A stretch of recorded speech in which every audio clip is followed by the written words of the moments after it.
রাব্বুল আলামিনকে ভয় করতে হবে। আমরা কি ভয় করি? যদি ভয় করে থাকি তাহলে আমার ভাইয়েরা, যারা আল্লাহকে ভয় করবে তাদেরকে সুদের কারবার ছেড়ে দিতে হবে। যদি সুদের কারবার ছেড়ে না দেন তাহলে বোঝা গেল আল্লাহকে ভয় আপনি করেন নাই। যারা আল্লাহকে ভয় করবে সুদের কারবার ছেড়ে দিতে হবে। যারা আল্লাহকে ভয় করবে জিনার কাজ ছেড়ে দিতে হবে। যারা আল্লাহকে ভয় করবে মানুষের ক্ষতি করবে না। যারা আল্লাহকে ভয় করবে মানুষের অনিষ্ট করবে না। যারা আল্লাহকে ভয় করবে কখনো আমার ভাইয়েরা তারা নেতা হতে পারে, কিন্তু নেতা সহিভাবে না হয়ে যারা আল্লাহকে ভয় করে তারা সহিভাবে নিয়ম নীতি মাফিক তারা কি নেতা হবে। কথা বলেন ঠিক কিনা? যারা আল্লাহকে ভয় করে না ওরা তো চুরি করবেই, ডাকাতি তো করবেই। ডাকাতি করে তো নেতা হবে, চুরি করে তো নেতা হবে। সেই নেতার সম্মান দুনিয়াও নাই আখিরাতেও নাই। দুনিয়াও নাই কি আখিরাতেও নাই। বিধায় নেতা হতে গেলে সঠিকভাবে নেতা হন, তাহলে দুনিয়ায় শান্তি পাবেন, আখিরাতেও শান্তি পাবেন। কথা বলেন, আমি কি ভুল বললাম ভাই? আমি কিন্তু ভুল বলি নাই।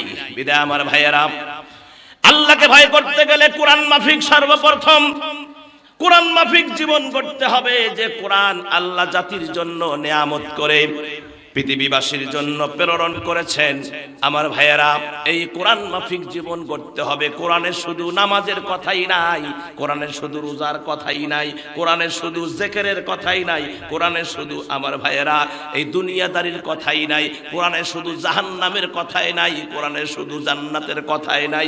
কোরআনুল কারীমের ভিতরে আল্লাহ এমন কোনো কথা বাদ দেন নাই। কোরআনে সব কিছুর কথা আছে, আছে না নাই? কোরআনে ইসলামী হুকুমত কায়েম করতে গেলে আপনি দেখেন রাসূলের পিরিয়ড মক্কার জমিনে রাসূল যখন ছিলেন তখন কিন্তু আল্লাহ পাক কোরআন জিহাদের আন্দোলনের কোন আয়াত আল্লাহ অবতীর্ণ করেন নাই। কি করছেন নাকি? করেন নাই। কিন্তু আমার প্রিয় নবী যখন মদিনায় আসলেন আল্লাহ সুবহানাহু ওয়া তাআলা তখন আন্দোলন জিহাদের আয়াত অবতীর্ণ করে নবীজিকে বললেন, ও নবী, এখন আর আপনার বসে থাকার কোনো সুযোগ নাই, এখন আপনাকে আর চেয়ারে বসে সালাম দেওয়ার কোনো টাইম নাই, এখন আপনি কাফের বেঈমান মুশরিকদের বিরুদ্ধে দ্বীনকে জমিনে কায়েমের জন্য আপনি যুদ্ধের ময়দানে ঝাঁপিয়ে পড়ুন। সুবহানাল্লাহ। এজন্য আমার ভাইয়েরা, ইসলামকে প্রতিষ্ঠিত করতে গেলে, আল্লাহকে ভয় করতে গেলে, ইসলামকে প্রতিষ্ঠিত করতে গেলে, কোরআনের আইন জমিনে বাস্তবায়িত করতে গেলে প্রয়োজনে জিহাদের ময়দানে আমাদেরকে শরীক হতে হবে। কথা বলেন ঠিক কিনা? কেননা আল্লাহ পাক তো বলেই দিয়েছেন, যারা মুনাফিক, যারা ইসলামের এই দিনকে, কোরআনের এই রাজকে জমিনে কায়েম হতে দেয় না, এরা হচ্ছে টাটকা মুনাফিক। ও নবী, আপনি তাদের বিরুদ্ধে যুদ্ধ ঘোষণা করুন। সূরা তাওবার ৭৩ নম্বর আয়াতে আল্লাহ পাক ক্লিয়ার করে দিয়েছেন। আল্লাহ রাব্বুল আলামিন বলেন, ইয়া আইয়ুহান নাবিয়্যু জাহিদিল কুফফারা ওয়াল মুনাফিকিনা ওয়াগলুজ আলাইহিম ওয়া মাআওয়াহুম জাহান্নাম ওয়া বিসাল মাসীর।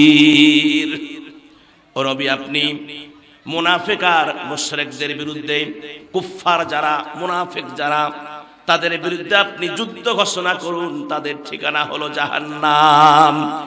এই আয়াতের ব্যাখ্যায় বলা হয়েছে, এই মুনাফিকরা যদি, এই কুফফারেরা যদি, কাফেররা যদি, এরকম নাস্তিকেরা যদি তারা হাজারো দান খয়রাত করে, তারা যদি মসজিদও বানিয়ে দেয়, মাদ্রাসাও বানিয়ে দেয়, তারা যদি দানের পাহাড় তৈরি করে, আল্লাহ রাব্বুল আলামিন কুরআনুল কারীমের ভাষা অনুযায়ী আল্লাহ পাক বললেন তাদের ঠিকানা হলো জাহান্নাম।